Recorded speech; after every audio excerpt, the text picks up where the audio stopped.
Os fundos de investimento imobiliário seguem como uma das portas de entrada mais populares para investidores na B3. Já são mais de 3 milhões de investidores em FIIs, segundo a Bolsa. Mas o investidor brasileiro permanece bastante concentrado no mercado doméstico, ainda que o segmento de real estate internacional já seja uma possibilidade para alocação. Afinal, novas teses vêm ganhando espaço, combinando o setor imobiliário tradicional com tendências estruturais, como o avanço das empresas de tecnologia e a transformação dos espaços corporativos lá fora. E é sobre isso que a gente vai falar hoje com Marcelo Rainho, sócio fundador da Invista Real Estate, que possui aproximadamente 1,5 bilhão em ativos sob gestão. Eu sou Bruna Camargo, repórter da Broadcast, e começa agora o programa Cabeça de Gestor deste 22 de abril de 2026. Marcelo, muito obrigada por topar conversar com a gente. Obrigado pelo convite, Bruna. Um prazer estar aqui com vocês. Vamos lá, Marcelo, para a gente começar o nosso papo, então.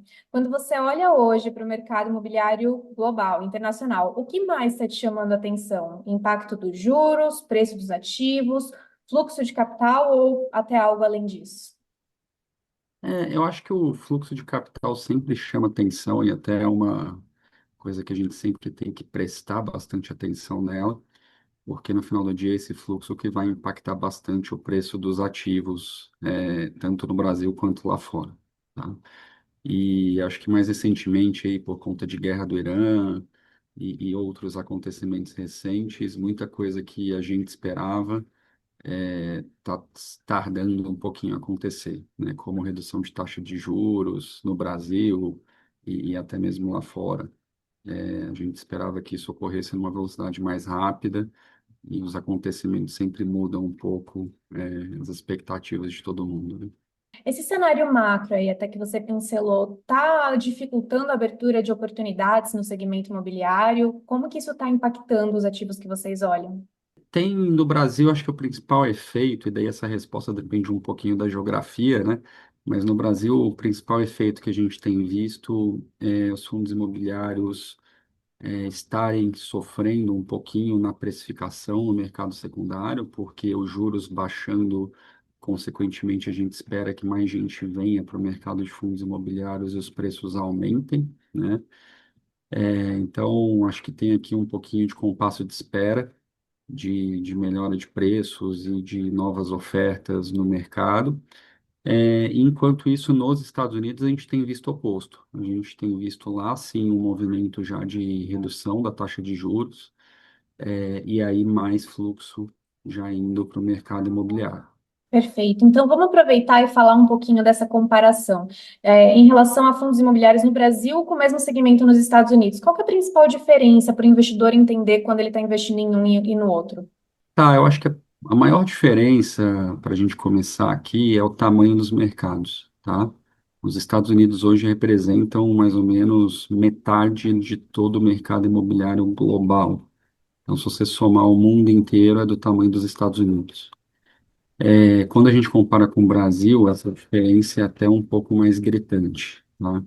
Se a gente pega, por exemplo, o mercado de fundos listados em paralelo dos nossos FIIs, que são os REITs nos Estados Unidos, é um mercado de quase 2 trilhões de dólares nos Estados Unidos, enquanto o nosso mercado de FIIs no Brasil está em torno de 30 bilhões, de dólares. Então a gente tem de cara aí uma discrepância e uma diferença de tamanho da ordem de mais de 30, 40 vezes o tamanho dos mercados.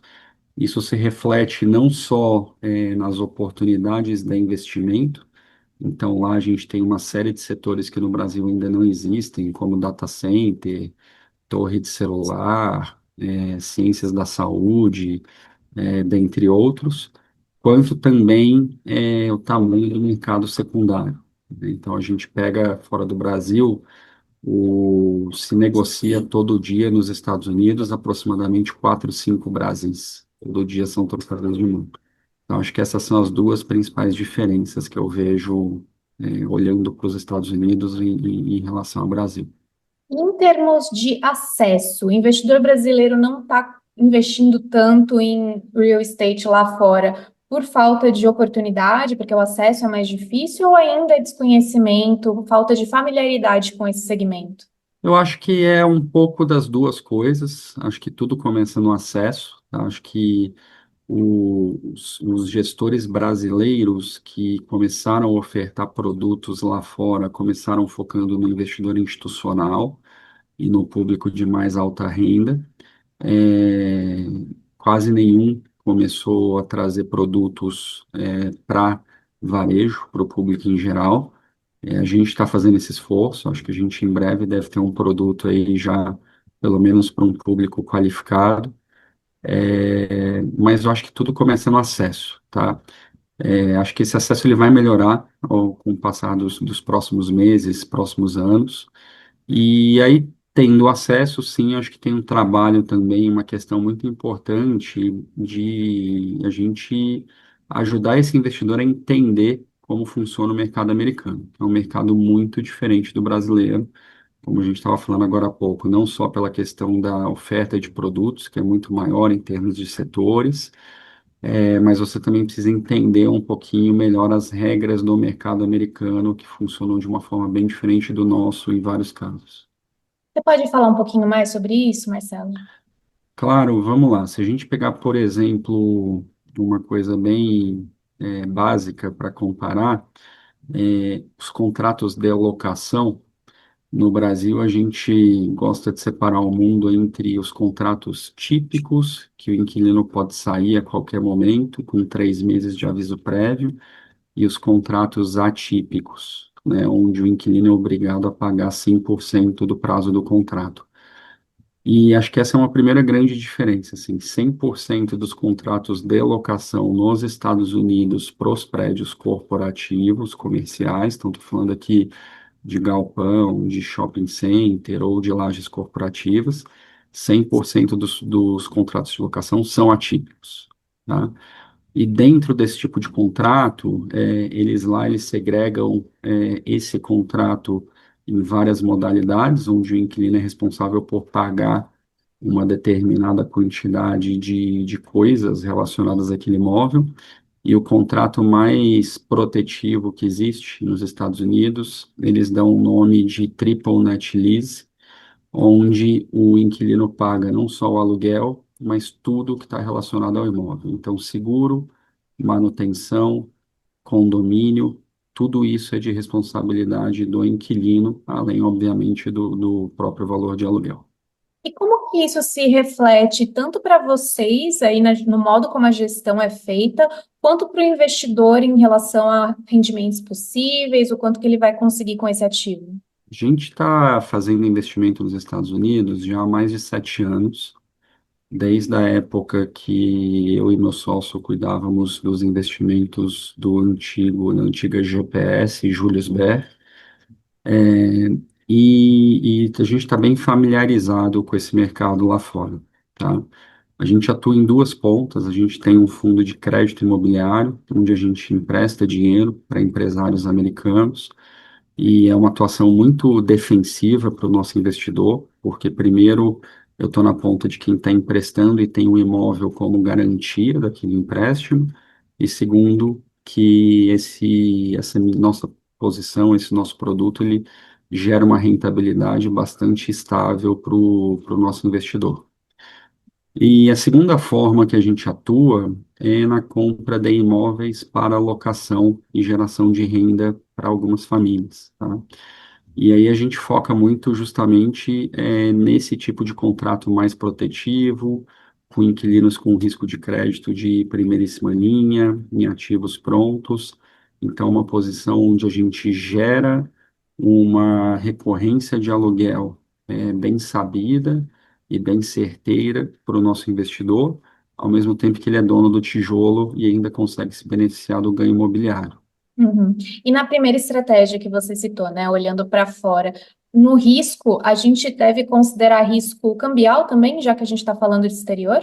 Em alguns casos, sim, e eu acho que isso é uma outra questão que acaba que interfere também no investimento em mais larga escala lá nos Estados Unidos. Você vai ter duas opções, geralmente, né? A primeira opção é quando você investe lá fora hoje, você sim vai estar correndo risco cambial, então você vai estar exposto à variação do dólar.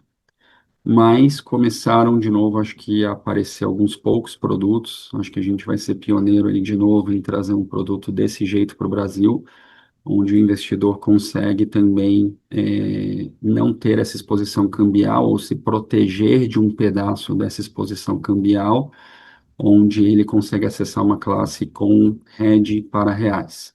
Então, apesar de você estar investindo nos Estados Unidos, a gente compra contratos futuros de troca de risco de câmbio e eu consigo proteger parte do investimento do meu cliente, deixando ele em reais, apesar de estar tendo um lucro fora do Brasil. Perfeito. Marcelo, então me conta um pouco mais desse produto que vocês têm, que é focado em imóveis comerciais dos Estados Unidos. Me conta sobre a tese por trás desse fundo e também quais ativos vocês alocam, porque eu sei que é um pouco diferente o que vocês oferecem. A tese, ela nasceu da necessidade de criar para o nosso investidor um produto imobiliário, usando, na verdade, um produto imobiliário, criar para o nosso investidor uma renda recorrente em dólares, rendendo aí em torno de 8% ao ano em dólares. Tá? O que a gente via no passado era o brasileiro pegar o dinheiro dele, remeter para um banco fora do Brasil. Aí ele começava a olhar os títulos de renda fixa, listava em função da rentabilidade do maior para o menor, e daí apareciam os títulos brasileiros no começo da lista, e ele comprava aquilo e a gente olhava e falava, poxa, não faz muito sentido, né? Porque você está se expondo ao risco de câmbio, mas comprando mais uma vez o risco real, o risco Brasil, em reais na sua posição de investimento. Então, a gente tentou usar os imóveis como uma ferramenta para eu construir um ativo parecido com um ativo de renda fixa que gerasse um fluxo de renda recorrente, mas que ele tivesse não exposto a um ativo no Brasil ou a uma empresa brasileira e que ele ainda tivesse assim um ganho imobiliário para buscar caso tivesse uma valorização imobiliária no mercado. Daí nasceu o nosso produto de renda imobiliária nos Estados Unidos. A gente começou a fazer isso há mais ou menos 7 anos atrás, comprando um prédio. O primeiro prédio estava alugado para o Facebook e para a General Electric, no entorno de Seattle. E de lá para cá a gente adquiriu mais de 25 prédios desse tipo. Tá? A receita de bolo ela é muito simples. Ela é prédio pronto, então a gente não corre risco de construção, sempre já alugado, então a gente também não tem risco de comercialização. O inquilino é uma empresa de primeiríssima linha, com risco de crédito muito baixo, e o contrato de locação, além de ser um contrato de longo prazo, também um contrato super protetivo, que é esse triple net lease que a gente estava comentando. Então, nosso cliente tem a possibilidade de comprar um imóvel lá fora, alugado por uma empresa de primeira linha, ter uma recorrência bem estável, de aluguéis. Os aluguéis lá desse tipo de imóvel, diferente do Brasil, são trimestrais, não são todo mês. Então, o nosso cliente tem uma renda de aluguel aqui bem estável e, por ser dono do imóvel, ele também consegue ganhar na valorização imobiliária desse ativo nos Estados Unidos. E os ativos que você mencionou são todos ali voltados ao setor de tecnologia? Não todos, então a gente já fez galpão logístico puro, galpão refrigerado, a gente já comprou prédio alugado para empresa de ciências de saúde, que eles chamam, que são as life sciences. Então era uma empresa que tinha um prédio que tinha dentro dele uma série de salas limpas, onde você produzia stents que iam ser utilizados em cirurgias cardiovasculares. Então era produzido dentro do prédio e saía dali empacotado para a sala de cirurgia. A gente já fez investimento em prédio que tinha um pedaço do prédio em data center, em fábrica de chip de computador, e escritórios, né, tradicionais, tá? Os inquilinos, muitos deles são sim do setor de tecnologia, um setor que a gente gosta bastante. Então a gente já tem ainda Facebook, Google, Amazon, Netflix como locatários, mas a gente já fez investimento também em empresas de outros setores, como a própria Abbott Labs, ou apesar de você estar fazendo investimento com uma Amazon, você está fazendo num galpão logístico refrigerado, olhando muito mais para a operação deles de alimentos do que para um setor de tecnologia puro. Quando a gente está falando desses inquilinos, vocês consideram a exposição ao risco do setor ao qual pertence aquele inquilino? Isso também está na conta de vocês? Ou não faz sentido? Isso entra, mas eu diria que muito mais quando você está olhando o portfólio do cliente que está investindo. Então, se aquele cliente já tem muita exposição a, por exemplo, tecnologia, ele ter mais tecnologia pode não fazer sentido para ele, melhor ele esperar investir em um negócio, de outro setor. Mas no final do dia, o que mais conta para a gente mesmo é quem é a empresa, quem é o inquilino que vai estar por trás do contrato, tá? Então, a gente geralmente só trabalha com empresas que eles chamam lá fora de investment grade. Então, são empresas que têm um risco de crédito super baixo, menores do que o do Brasil, em alguns casos, inclusive menores do que o próprio governo americano, e empresas que têm um tamanho muito grande. Esses contratos eles são garantidos pelo balanço corporativo dessas empresas, então isso também é um outro diferencial bem importante. Então, eu diria que a gente olha muito mais para quem é o inquilino, para a qualidade de crédito daquele nome, do que puramente para o setor. Obviamente que a gente tenta, sim, criar uma diversificação setorial para criar mais um grau de defesa no portfólio. E o fato de vocês serem uma gestora aqui no Brasil olhando para ativos no exterior é mais desafiador do que se vocês estivessem olhando para ativos locais? Depende da forma, eu acho que a gente soube fazer de uma forma bem inteligente. Ao invés da gente querer ter time próprio, indo para lá, correr atrás de ativos e achar ativos, que eu acho que é deixar a gente atrás e dificilmente é trazer para a gente as melhores oportunidades. O que a gente montou foi uma rede de relacionamentos e de parcerias com gestoras americanas, tá? Então, hoje a gente tem uma série de boutiques americanas que são especializadas em determinados setores, em determinadas geografias, que nos trazem os produtos. A gente, de novo, está fazendo isso há mais de 7 anos, então a gente já teve aqui bastante interação com várias dessas empresas. Hoje, só de se olhar, a gente já sabe o que que um quer e o que que o outro não faz. E eles ficam originando esses ativos e trazendo para a gente. Então, acho que essa forma que a gente decidiu de atuar lá fora, que foi uma forma em parceria com especialistas americanos, conseguiu fazer com que a gente errasse menos, fizesse mais investimentos num curto espaço de tempo e conseguisse ter aí uma pista, mais bem pavimentada e menos esburacada para a gente passar por ela.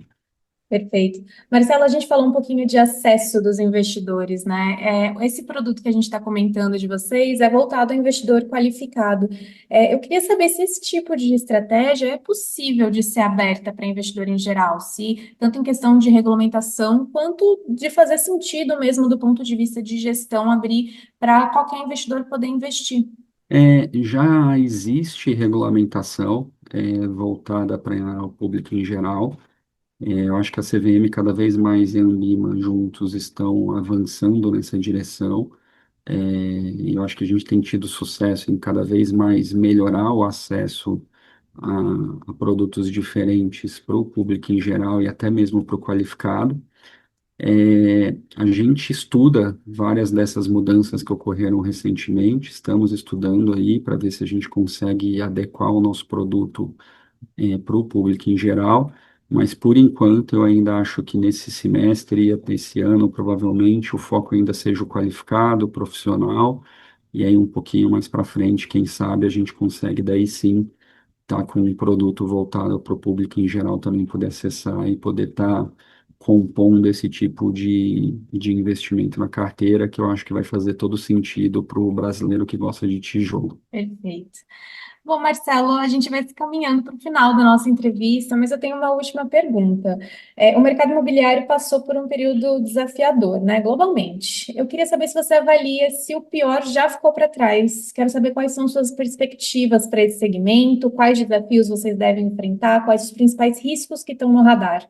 Bruna, a gente olha para o mercado imobiliário como, primeiro, não só uma fonte de geração de riqueza, e por isso que a gente sempre está se esforçando aqui para conseguir trazer esses produtos para o público em geral e cada vez com mais acesso, porque eu acho que é a forma foi a forma que eu construí boa parte do meu patrimônio, e eu gostaria que mais brasileiros conseguissem, ter acesso a esse tipo de produto para construir patrimônio. E eu acho que o principal ponto aí, da tua pergunta é a gente conseguir fazer de forma prudente e com boa diversificação, tá? Eu acho que problemas sempre vão acontecer. Então, a gente viveu lá a crise de 2008, depois veio o Covid, crises de crédito, e de países, em diversas vezes. Então, assim, no final do dia, eu acho que se a gente consegue construir um portfólio bem diversificado, isso é o que no final do dia vai te proteger e defender o seu rendimento recorrente e defender a sua posição patrimonial, muito mais do que a gente ficar tentando adivinhar o que que vai acontecer para frente. A gente não tem bola de cristal, muito provavelmente a gente vai errar, mas eu acho que quanto mais diversificado a gente tiver e mais produtos conservadores, como um produto onde eu tenho um inquilino de primeira linha, com um prédio pronto, sem riscos de comercialização, de construção, isso tende a proteger o meu capital e o meu patrimônio, apesar dos solavancos. Então, acho que é muito mais importante a gente construir aí um portfólio forte o suficiente para sobreviver às intempéries, do que ficar tentando adivinhar qual que vai ser a próxima crise ou o próximo problema que a gente vai enfrentar, porque daí vai ser muito difícil atuar dessa forma. Diversificação, como sempre, palavra-chave no Diversificação é mundo o do nome do investimento. jogo. Perfeito, Marcelo. É isso, então agradeço muito pela sua participação, viu? Muito obrigado de novo pelo convite, um prazer estar aqui com vocês, obrigado. Obrigada, Marcelo. A gente encerra aqui o Cabeça de Gestor, que também fica disponível no canal da Broadcast no YouTube. Então não esqueça de se inscrever e já deixar seu like. O apoio técnico foi de Everton Oliveira, da TV Estadão. E a gente se vê no próximo programa. Até lá!